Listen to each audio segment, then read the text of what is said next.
Welcome or welcome back. My name is David Tordi. I'm a tour guide at Guided By, and today I'm going to present a couple of my tours. But first, I want to give you lots of information for your future endeavors in Italy. If you ever decide to come or come back to Italy, I know many of you have come here many times, and it's going to be me giving you some tips above and beyond as much as possible within a few minutes, of course. So I prepared with my colleague Rainer, thank you, Rainer, a slideshow presentation.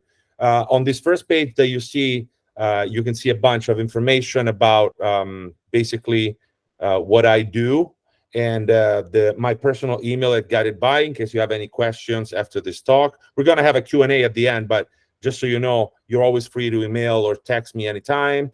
There's also a web page, www.guided-by.com/David. That's my personal page on Guided By tours, and there you can also have a link to rewatch my previous presentation where in detail I went through my tours. I'll be happy to answer any questions. I also just posted in the chat the link to the page, to my personal page, where you can find the video, or in the future you will find more videos back. So without further ado, I want to make sure that you're all seated comfortably. I have my little wine. I also have an after wine drink prepared. It's a homemade limoncello by myself. So that's going to come next. There's an order. I go wine first and limoncello next because I'm having this presentation at dinner time. In Italy, I had to have early dinner. So I can now officially have my glass of wine and then a digestive drink to wrap it up. So let's go with my presentation. I'm going to show you why many people decide to go to Italy and why many people decide to come back to Italy and why I feel myself lucky to live in Europe and also in this very strange, small, but beautiful country. This little map, it's a fun map. Of course, I'm a person that likes to joke. So those of you who've been on tour with me, maybe you know that already. Some of my jokes work, some don't. And those that don't work, it's okay. You can email Rainer about that. But those that work, you can be very happy about it. So Italy, it's a very small country, slightly smaller than California size-wise, with 61 million people living that we know of, probably more, plus all visitors. So it's a small, densely populated place, and has a very ancient history, not quite as a country, but as a peninsula, the Italian peninsula. In this map, you can see a little bit of what the country has to offer. So because of its many features as a country, and because of its geological position, geographical position, the conformation of the soil, the protection of the mountains, of the big Alps where people go to ski, and the fact that we're surrounded by 4,000 kilometers, 2,600 miles of coastline, we live in a very happy, protected area of the world. Therefore, we've been able for thousands of years to grow lots of different varieties of crop, vines, olive trees, blah, blah, blah. I'm not going to bore you with this. But after all, what you really need to know is that when you come to Italy and you scratch the surface, you want to keep scratching the surface because there's always way many more places to go and enjoy. I live in Orvieto, Umbria. It's exactly in the middle of the country. I live 3 hours away from everywhere, basically. I'm an hour away from Rome, an hour from Siena, 2 hours from Florence, an hour from Arezzo, Cortona, Chianti, and so on. Tuscany is 10 minutes away from here. And in this map, you can see a lot of stuff, including a beautiful mandolin from Naples, which is one of my favorite instruments. So I invite you to investigate more of Italy and of Europe. But in general, especially the Mediterranean world is the center of the ancient world, is what we call the ancient melting pot. And Italy is basically the pendulum in the middle of this ancient melting pot. So hundreds of different civilizations lived and thrived and mixed in this area, providing this incredible diversity. Do you know what this means? I do. This is one of the many hundred gestures that we use in Italy. And on my tours, I always try my best to teach not only some of the language of the Italian culture, but also the body language, the ancient sign language, and most of all, bravo, Tom, I see your gestures doing great. The gestures, the hand gestures, and the facial expressions. This is one of the famous gestures, but I'm just giving you a quick example. This means, what the heck are you talking about? What do you want from me? Like, what do you want? So the gesture belongs to a specific phase. You cannot do this gesture while you smile. You have to do this gesture while you're serious, like this, what the heck, and so on. So that's very important, and that's very important part of our culture. The reason why Italian gesticulates so much, it's a historical reason. We had to come up with a new language to be spoken through the ancient Roman Empire that had already disappeared. So centuries later, the Southern Italians came up with this incredible new language that was able to communicate, to allow them to communicate with new sailors from Scandinavia, from all over the Atlantic, and even further. So we're going to learn all about these gestures. But one tip that I want to give you is consider learning some of the gestures. There are many books. There's one that costs like $11, $12. It's called Speak Italian, written by a professor. On Amazon. You find it, or also in bookstores, and tells you the whole story about the gestures. And it's good to know what a gesture means, trust me, especially if you're a visitor and going to a shop and they start giving you gestures and you're like, I know exactly what you're trying to tell me, like you're too cheap or too expensive or blah blah blah. So that's a fun part of traveling to Italy. Then next, we're gonna, in fact, this is me giving you some little examples of gestures. This was what during one of my Italian culture classes that I gave online during the pandemic. During the pandemic, we had to reinvent a couple of wheels. That was one. So these are 4 gestures. The first one means what the heck. The second one's I don't care, means I don't care. The third one, like, are you crazy? And the fourth one means good eye. You got good eye, like you chose well. Okay, what do you want to do when you travel to Italy by yourself or on a tour group? But in general, whenever you travel to Italy, you want to use the fact that the locals are always, always, always more than available there for you to help. So to help you navigate the place that you're looking for, what you're looking for, and so on. So one of my first tips and pieces of advice is use the locals. Italians are eager to help, especially if you're able to say 1 or 2 words in Italian. That will put on the biggest smile ever, and they would even close the shop and walk you to your place. It happened to me many times. So this is a simple picture, but use the locals, because the locals are there for you, and they're always more than happy to assist you. Okay, then another thing that I suggest you do when you visit Italy, myself, I do it when I go abroad, when I go everywhere, but even when I go in other areas of Italy, I tend to move away from the big crowds and the big clustered areas. For example, if you're in Rome, of course, you need to see, I don't know, the Pantheon, the Colosseum, the Forum, blah, blah, blah, or you're in Paris, the Eiffel Tower or something. But then, if you really want to experience the local culture, you might want to walk away and get lost. Take some side streets, some alleys, and so my piece of advice is get lost, enjoy quietness. Venice is a perfect example. St. Mark's Square, Rialto Bridge, the whole world is there. It's overwhelming. It's overwhelming for you as a visitor, for me as a tour guide, for a Venetian as a resident. You walk 2 blocks to the left or 2 blocks to the right, you're in the middle of real Venice, where you will also find real shops, real restaurants, non-touristy places, and again, the locals there to help. So you're never alone. Never feel alone when you're traveling in Italy, because Italians are happy to show you around and to help you. Also, that happens when you walk, but if you're driving through the countryside, this is one of the many iconic pictures of the Tuscan countryside, which is, this picture was taken actually less than half an hour away from where I am now, with all the beautiful cypress trees and rolling hills of Tuscany. But in general, like, really get lost. Take your time to get lost. You will find a little town, little village. You'll find a local bar. Italian bar, by the way, is not like an American bar. An Italian bar is a cafeteria that also serves alcohol. So they don't really serve you much food like bar and grill kind of style, but it's where people go for a coffee, for a digestive drink, for an aperitivo, for some snacks, maybe a little sandwich, some pastries. Anyway, aim for a sign on the streets with the name of a town that you don't know about. Get there, take an hour, do it. It's going to be one of the best excursions of your life. And if you get to a place where people don't speak the language, don't care. Don't bother. Who cares? Get lost. They will help you. Use the gestures, use a smile, say ciao, buongiorno, per favore, cappuccino, and they will walk you to the bar for a nice cappuccino in a place where there's no tourists. So this is another good way to experience Italy as a whole.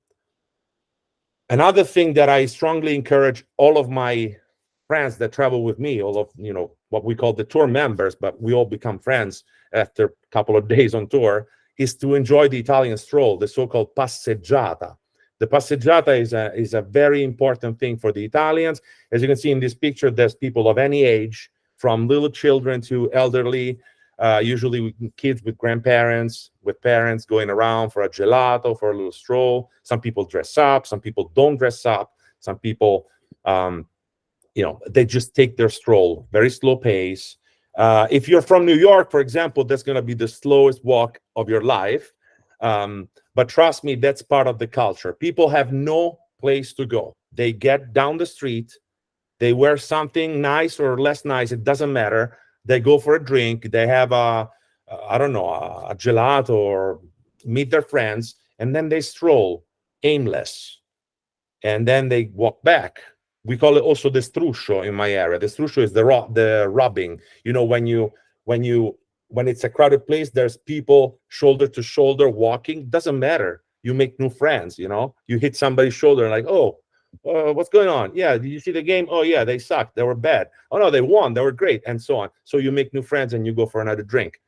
Passeggiata. This is instead not a real passeggiata. This is what we call aperitivo, people sitting outside or inside at local cafes, or usually before a meal. Aperitivo is something that we have before a meal. I strongly encourage you to take action and sit down and mingle with the locals and enjoy the incredible aperitivo, which is usually a light drink. Some people have non-alcoholic drinks for aperitivo. Some people have lightly alcoholic drinks, like, for example, Aperol Spritz or Campari Spritz, or a glass of wine. Remember that Italians never serve you a drink without the food. They always tend to give you some snacks, or sometimes often more than a snack, like little sandwiches, little pizzas, some stuff, and that's why that's because otherwise everybody will get drunk before dinner. Because if you go for an aperitivo and you have 3 drinks without food, you get drunk, and then you go to dinner and you're already drunk. That's no good. So usually Italians have this kind of balanced concept of eating and drinking at the same time.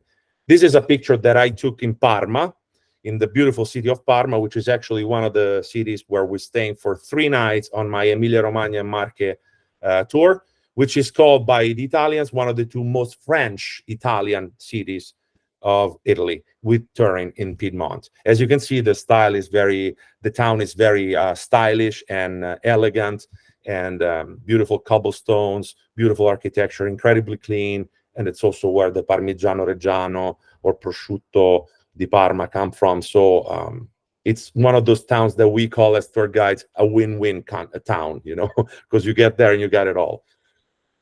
Next, this is a real aperitivo. This is a more crowded aperitivo, but don't be scared of the crowds. Meaning, I don't like crowds. So when I go to a very crowded place, of course, it's stressful and you feel uncomfortable. It's hot, and then it's sweaty. And I say, when it's sweaty for me, but it's sweaty for everybody. So everybody's sweating. Who cares?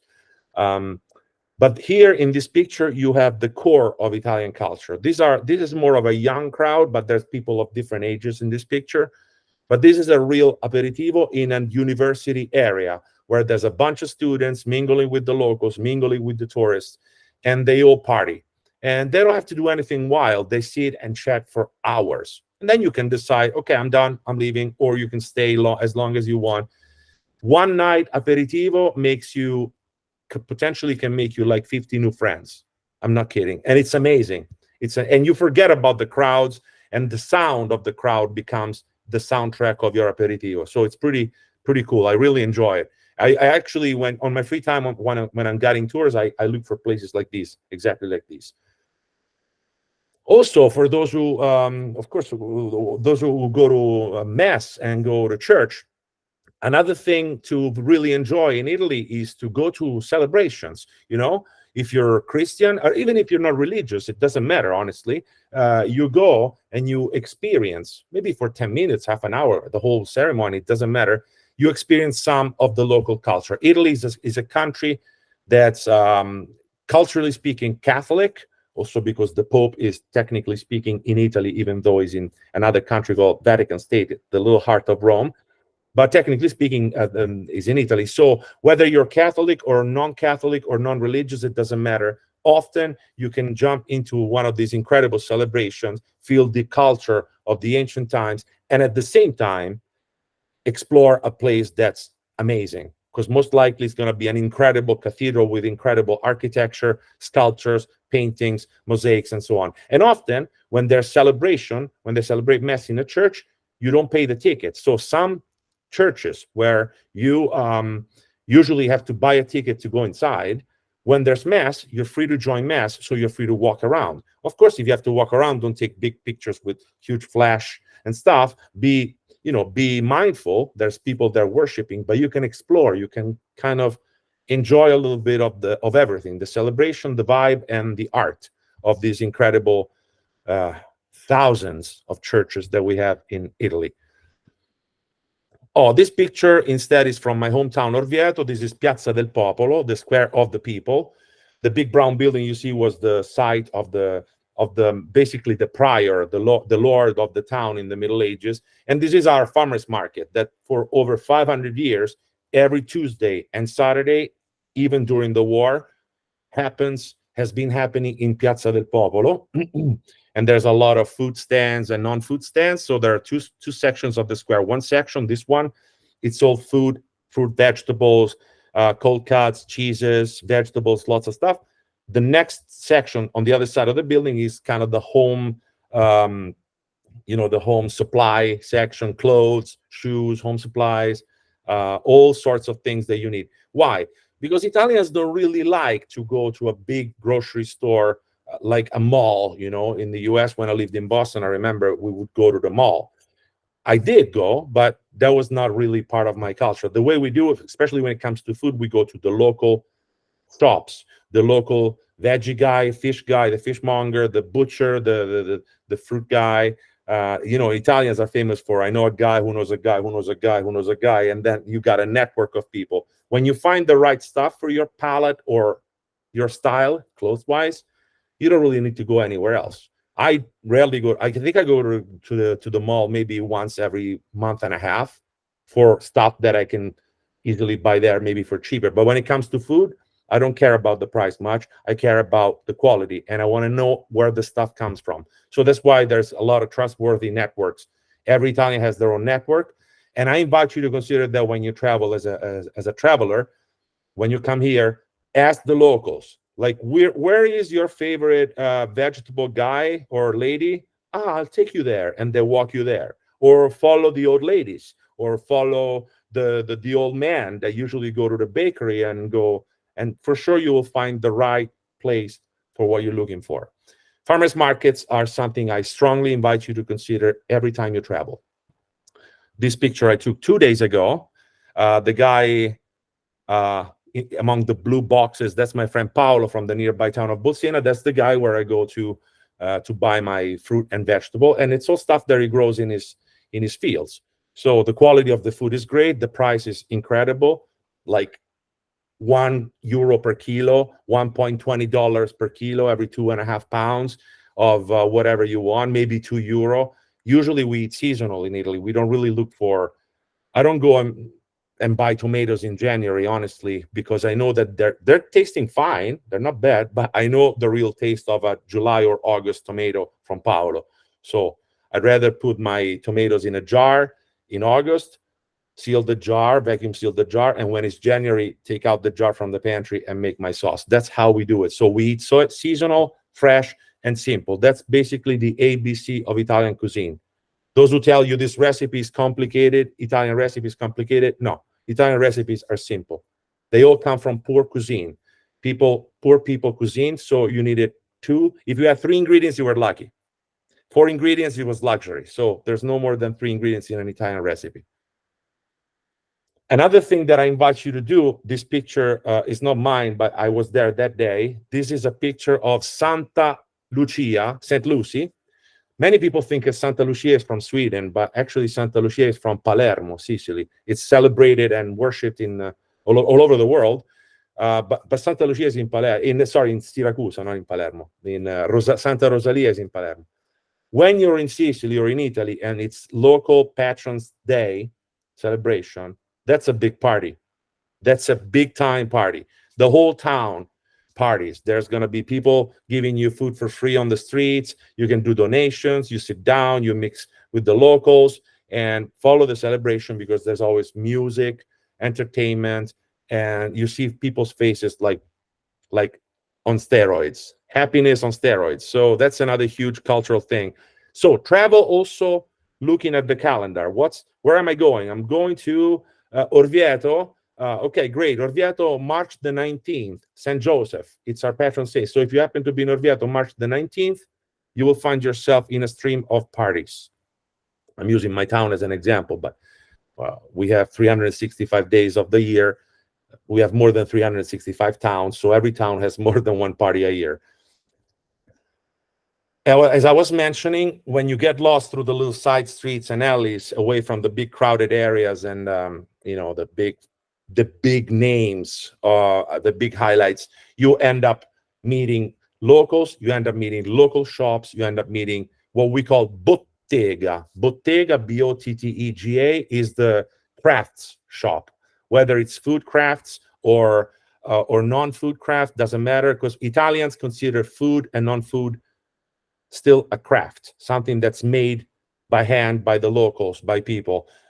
So you find places, people that sell you olive oil, or if they ran out of olive oil, they can sell you olive wood carved sculptures, or they can sell you belts, leather, ironwork, jewels, or all sorts of foods, and probably half the price of what you would buy next to the big monument of the town you're visiting. So if you want to save money, if you want to save time, if you don't want to wait in line at a shop to buy something that probably doesn't even come from there, get out, walk 5-10 minutes away, and you will find shops like these. And when you find them, you will recognize them.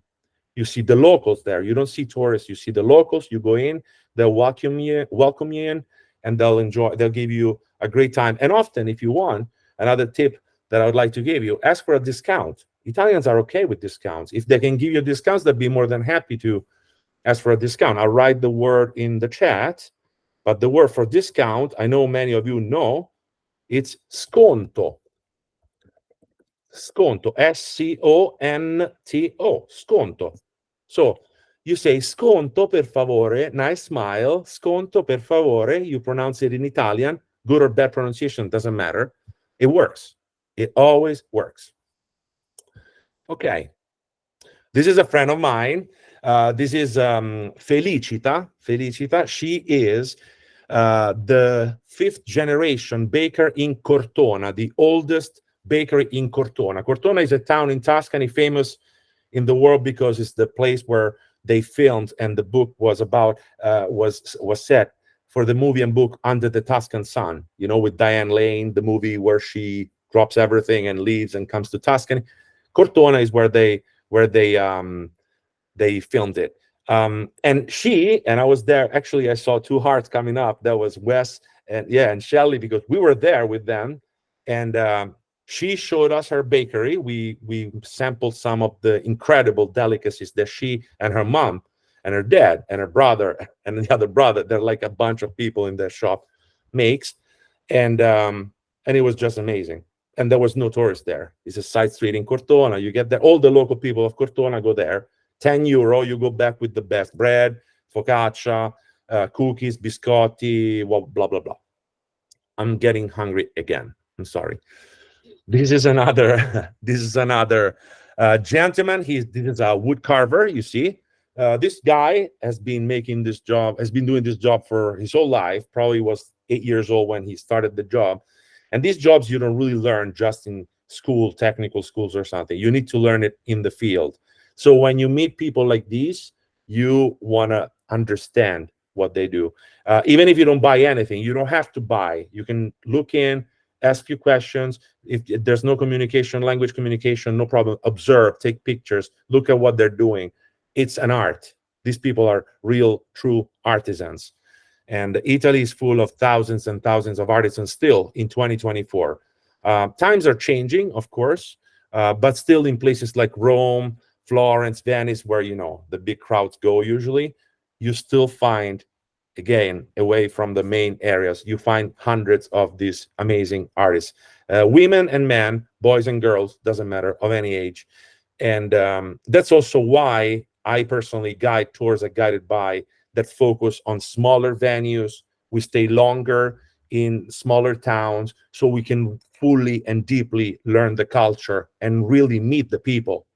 Sometimes, you know, when you stay in an area for 1 or 2 nights, you really feel like you would like to see so much more and meet more people, but in the end, you just can't. You just can't because you got to go. Next morning, our tour guide David is annoying us and we got to leave. So if you stay 3 or 4 nights like we do at Guided By, it's a whole another thing. And also we tend to use smaller buses, smaller venues, and smaller groups, maximum 15 people, tour members, so we can really access places that bigger companies cannot, you know. When I started my career, I guided for some other companies, big tour companies, like 50 people, so 50-seat bus with 50 people, and there was no way we could see 95% of what we usually see on a Guided By tour. You know, it's really amazing. And also, this picture I love, because this picture is actually, I took it from the web, this picture, but the guy sitting on the left in the fancy outfit, his name is Teo Teocoli. He's an Italian actor, comedian. But this picture is from a movie, and it's a movie all set inside an Italian bar. It's hysterical because it's all jokes after jokes after jokes. But the fun thing about this picture is that this is also what Italians do.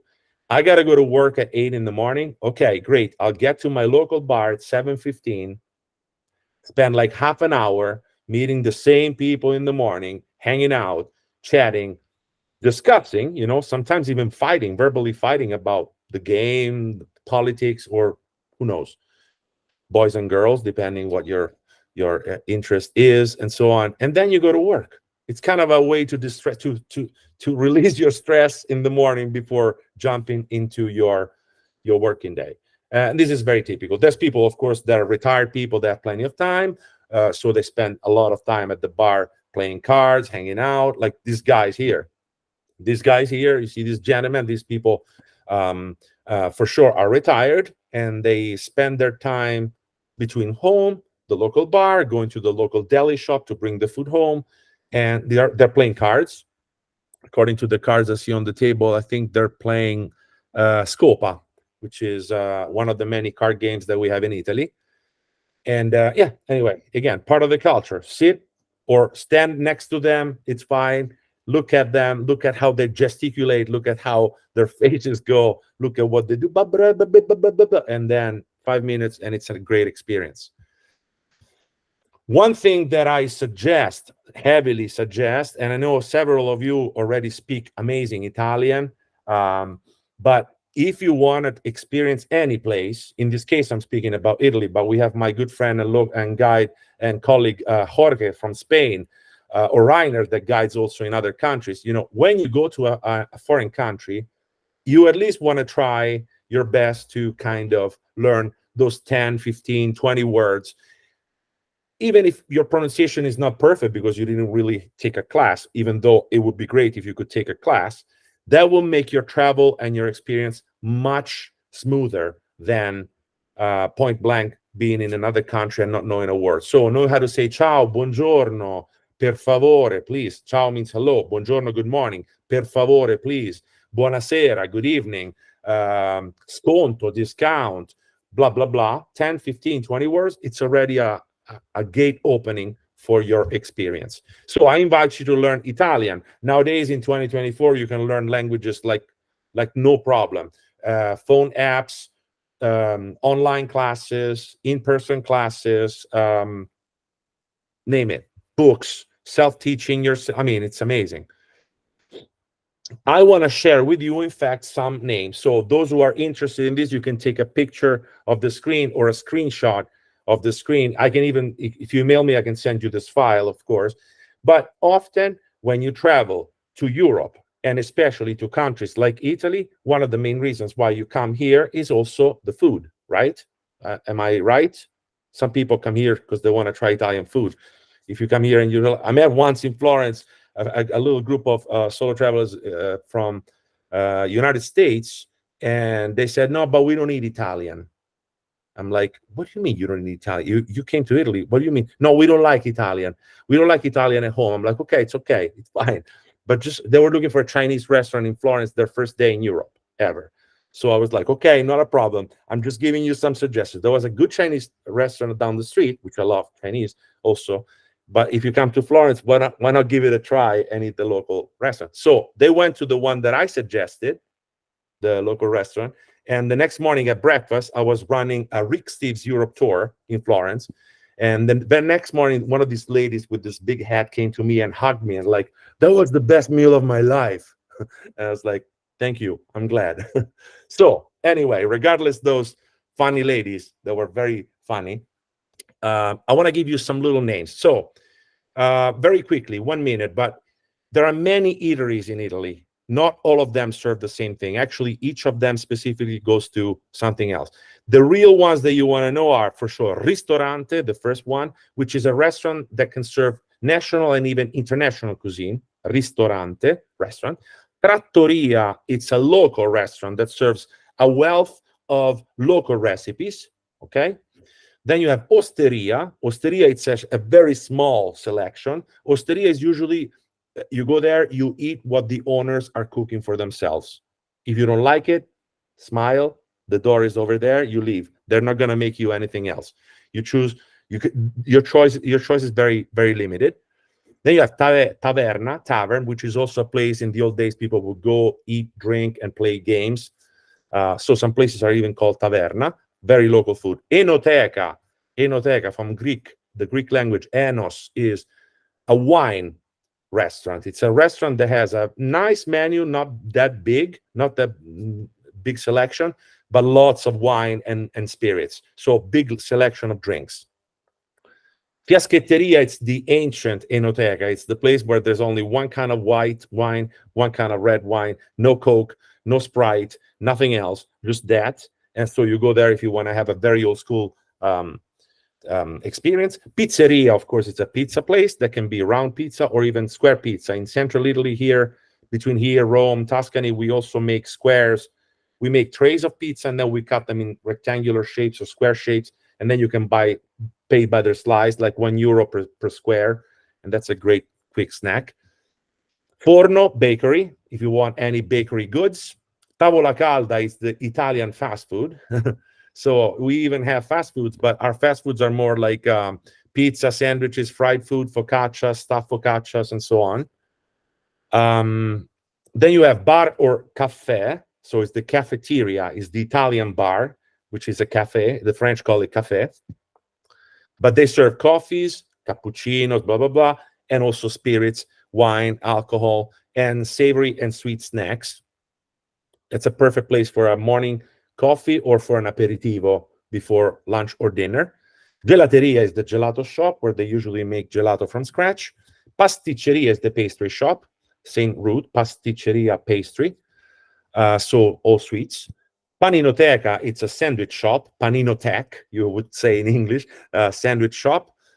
Braceria is the French call it brasserie, which is the place where they do grilled meats and also grilled vegetables, vegetarian alternatives. Macelleria is the butcher shop. In some areas of southern Italy, especially in Puglia, towards Greece and Albania, the heel of the Italian boot, they serve you meals inside the butcher shop. So you go to the butcher counter, you choose what you want, you go to the back room, there's somebody setting up the little table for you, and you eat there, and it's incredible, of course. Pizzicheria, it's another old name, medieval name that specializes in cured meats and cold cuts.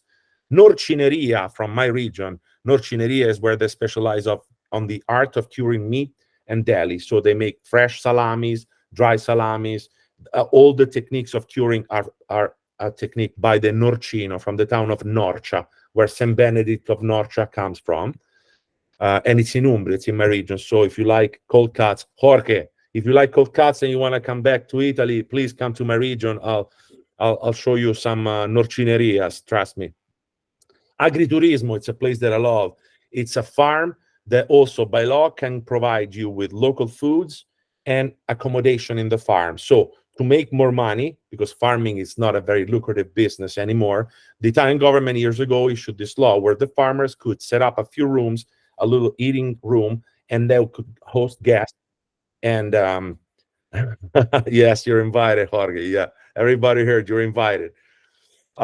So they set up a room for you, breakfast. Usually they make you a cake or cappuccinos or I don't know, scrambled eggs, whatever you want for breakfast with the local produce of the farm.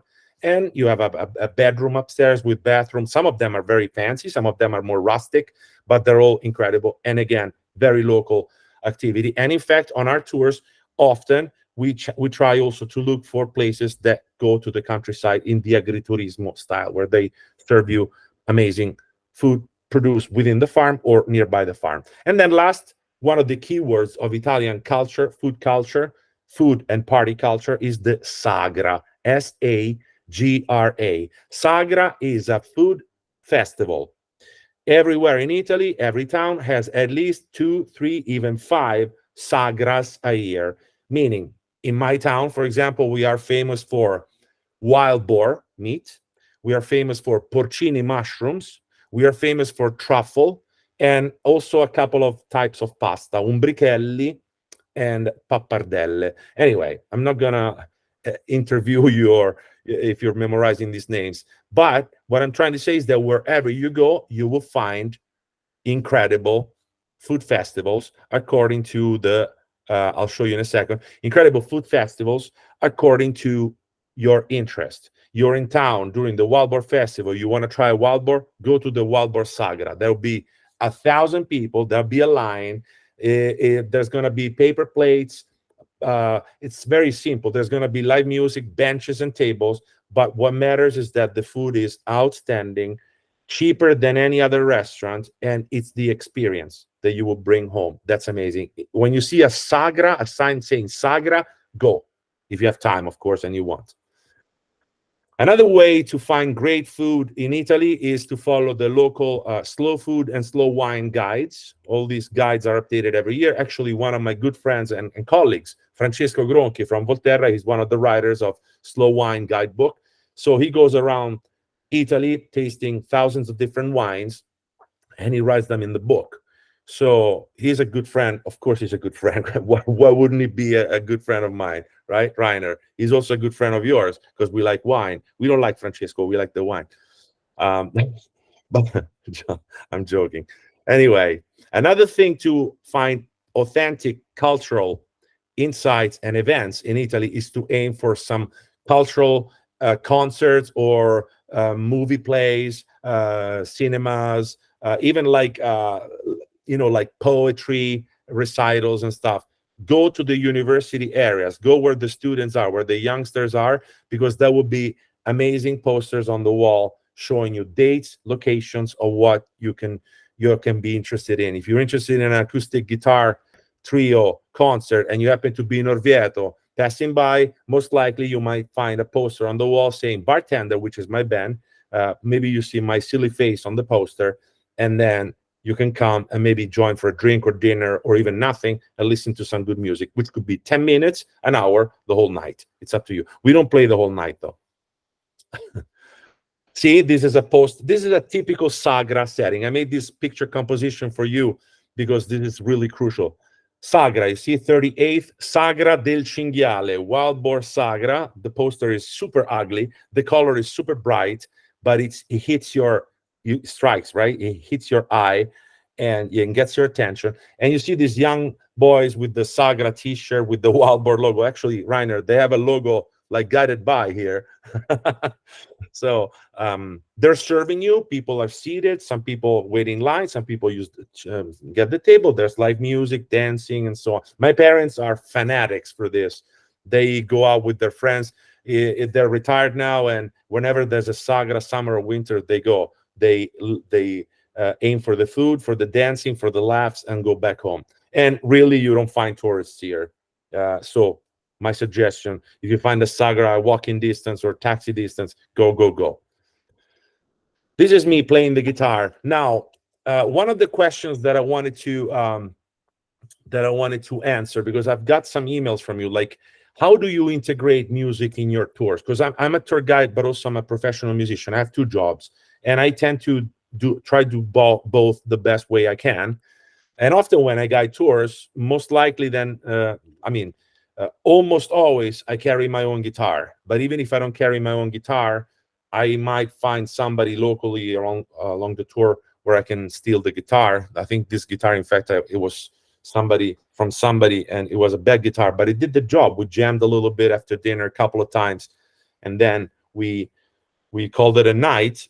But in general, when we do tours nearby my town, and if my bandmates are available, I get them together, like in this case, and we perform like a private.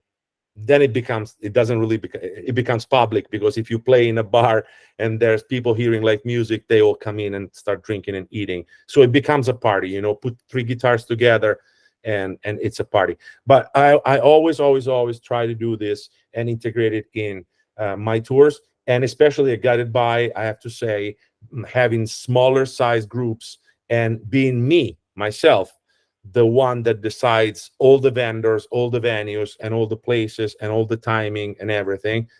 It's easier for me to arrange for this. And when Gabriele on the right and Valeria on the left are available, they bring my guitar and we jam. And it's fun. Of course, it's fun, because I believe music is key when you travel. Whether you hear live music, whether your tour guide plays live music or not, doesn't matter. If there's music at some point, even if your guide hires a local singer, a local mandolinist, a local pianist, whatever, it gives a whole dimension to your trip. This is, for me, a must.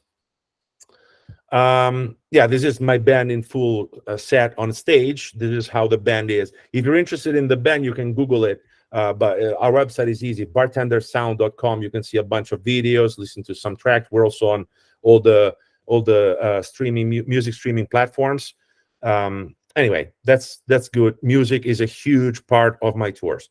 I hope this didn't bore you with all these tips and advice that I tried to give you.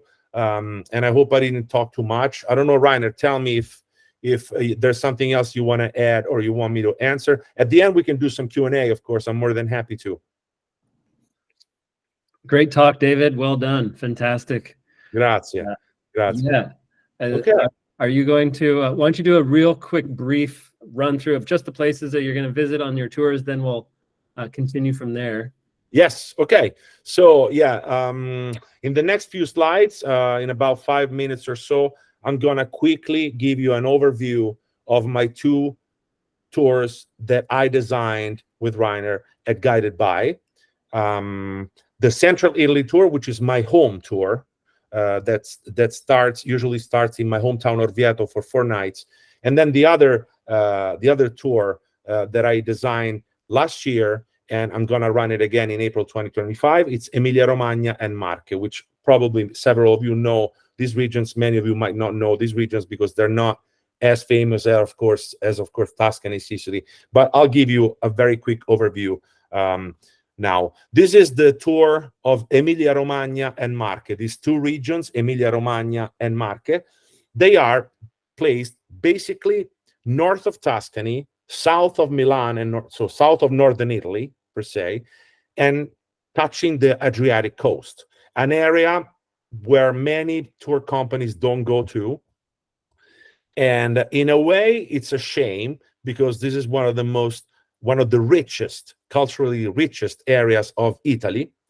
But also it's great. So it's also a win-win for me, because it's great, because no tour groups go there. And when I show up with a group of 10, 15 people look at us like, what are you? What kind of animals are you? And then you are in places like this. Main Square, Piazza Maggiore, Bologna, incredible place.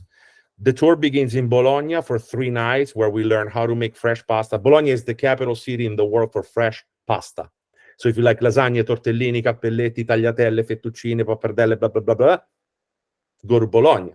But Bologna is also the city of the oldest university in the world, and the city with the longest covered porticos network in the world. There are UNESCO sites. These porticos I'm showing you on this picture. This is the portico of San Pietro, St. Peter's portico. This is a square, all completely covered in portico. You could technically walk from East Bologna to West Bologna or North Bologna, South Bologna. This is a city of 500,000 people, so it's not a small town, without ever getting a drop of rain over your head. It's amazing. It is amazing. And all the porticos are decorated. Some of them are frescoed and so on. So we start in Bologna. Then we take a detour in the Po River Valley. Po is the river of Italy, the longest river with the shortest name, Po. And we stop in Comacchio. This is Comacchio. It's called the Little Venice because it's a town over a lagoon. Then we stay 3 nights in elegant Ferrara, one of the most beautiful towns, in my opinion, in Italy, Ferrara, north of Bologna. This is the castle of Este. Then we go to another country because we leave Italy temporarily for a day and we enter the other country of San Marino. This is the peak of the town with the ancient castle structure. Beautiful. You can imagine the views. You can kind of see the view, but the views from San Marino are mind-blowing. And then we go to the Adriatic. So Pesaro, Urbino, Gradara, all the Adriatic areas. And where we can already in April, you can technically swim no problem because the Mediterranean is warm. And regardless that, you can even have a nice seafood lunch or any kind of lunch by the beach, walk by the beach, put your feet in the water, and then enjoy beautiful Pesaro and other areas of the Adriatic. And this is technically the area of the Marche, the other region, Emilia-Romagna, and then Le Marche, which is the region of Raphael. In fact, this is the town of Urbino, the city where Raphael, the best Renaissance painter of all times, was born and raised in Urbino before becoming famous in Rome, of course, working for the popes and the Vatican. So we don't stay in Urbino, but we visit Urbino on a guided tour, and we have nice free lunch on our own in Urbino. Spectacular town with a beautiful university. The food is outstanding. And then we go for the following 3 nights to Parma, which is the last stop. So 4 towns, 3 nights each. It's a tour of 13 days, 12 nights. And this is the theater, the Farnese Theater, all made in wood from the 1500s, all perfectly intact and visitable inside the Pinacoteca, inside the art gallery of Parma.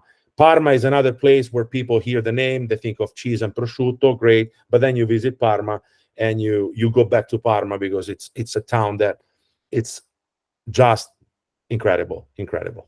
And this is me in the Castle Gradara.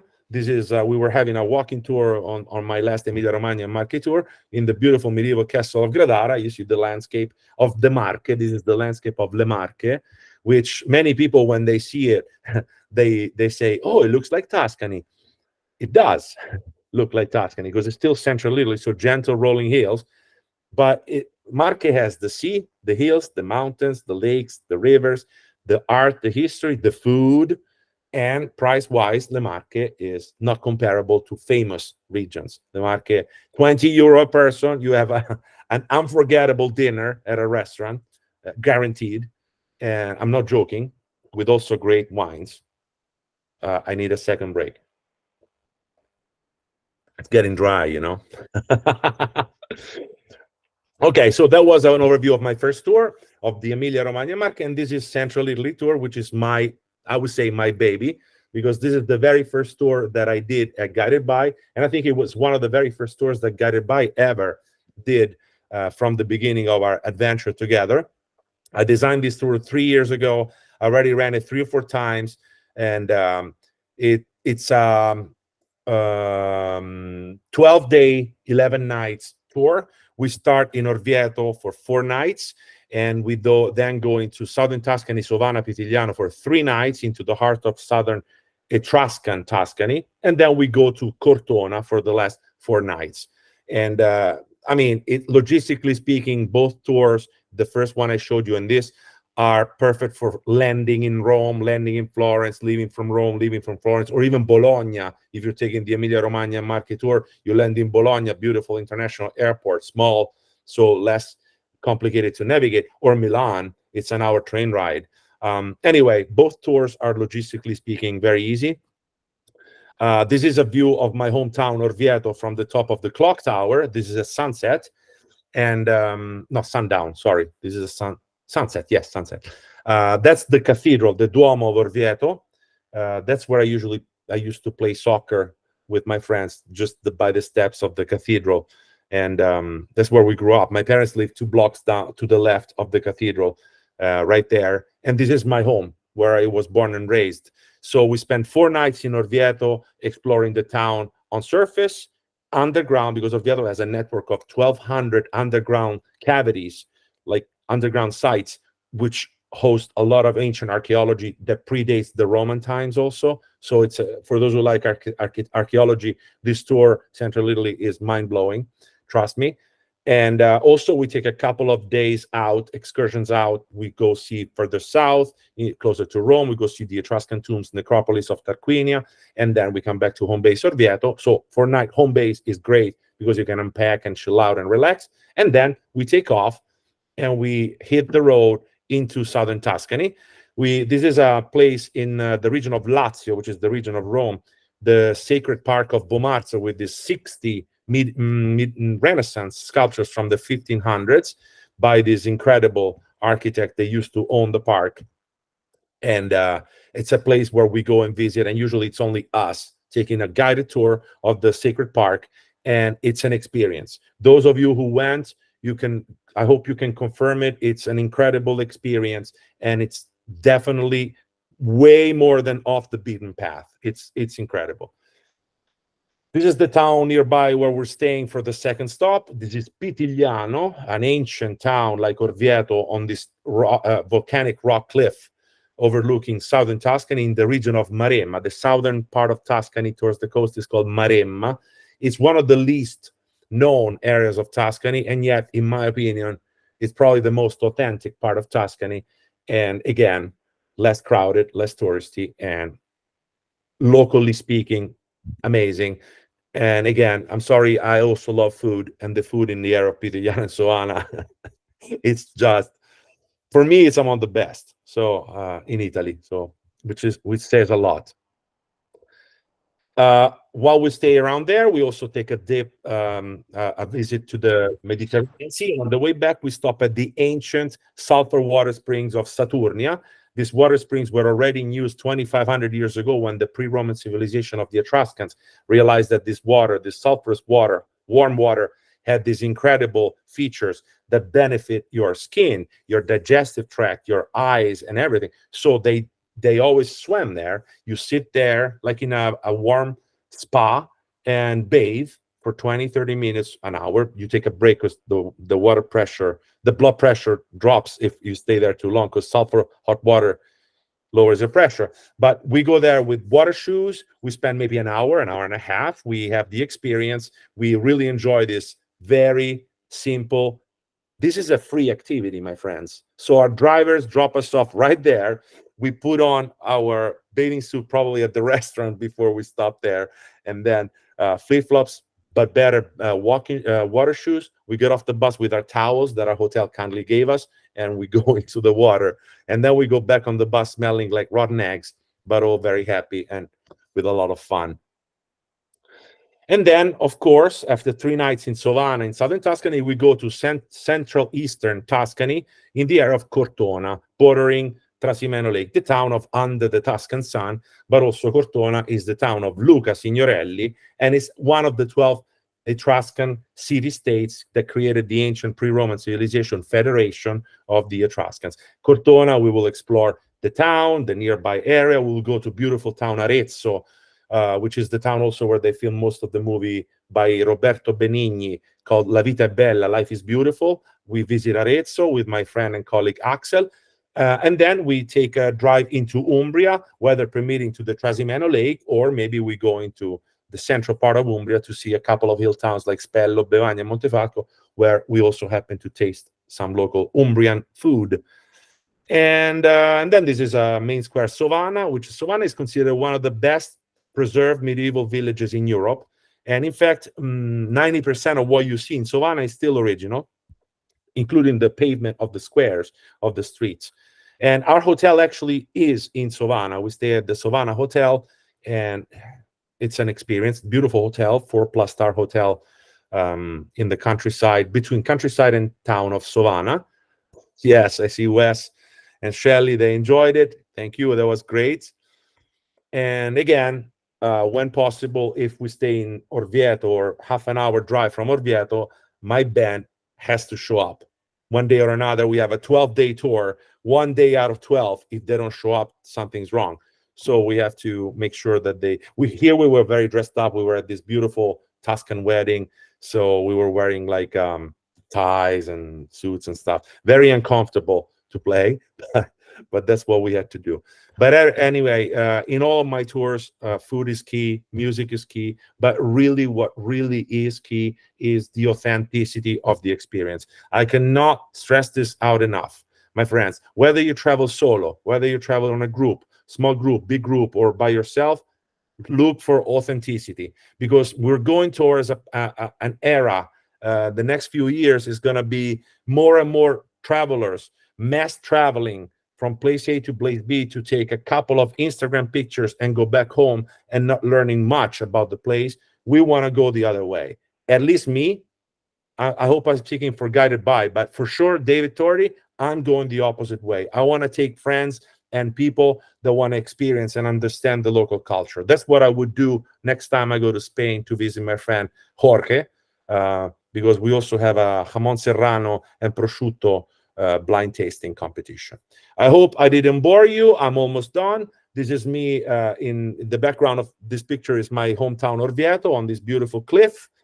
And this was during one of my tours. And here is my credits, my contacts. So again, take a picture, or just maybe most of you have it already. My email, david@guided-by.com. If you have any sorts of question concerning Italy, I'm not very familiar with other countries, so I'll redirect you to other colleagues for other countries, Rainer, Jorge, and all of the team at Guided By. But whatever you need for Italy, please let me know. And these are the tours, my tour dates. So I'm doing 2 departures for the Central Italy tour, Thanksgiving dates. It's a special tour because it ends on Thanksgiving. Last night dinner, it's Thanksgiving dinner. So we're going to have a blast. Begins November 17th and ends on the 28th of November 2024. And then I have a 2025 departure as well, October 26th to November 6th. Instead, Emilia, Romagna, and Marche, I'm running in April 2025, starting, March 31st to April 12th. 2026. Maximum capacity of this tour, 15 people. Of course, if it's 16, we're not gonna have half a couple join and half a couple leave. We're happy to accommodate. We drive on 25, 26-seater buses, so everybody's super comfortable. And I am done. I hope I answered all of your questions. If not, I'm open for Q&As. And now I'm gonna have a sip of my wine. Thank you. All right.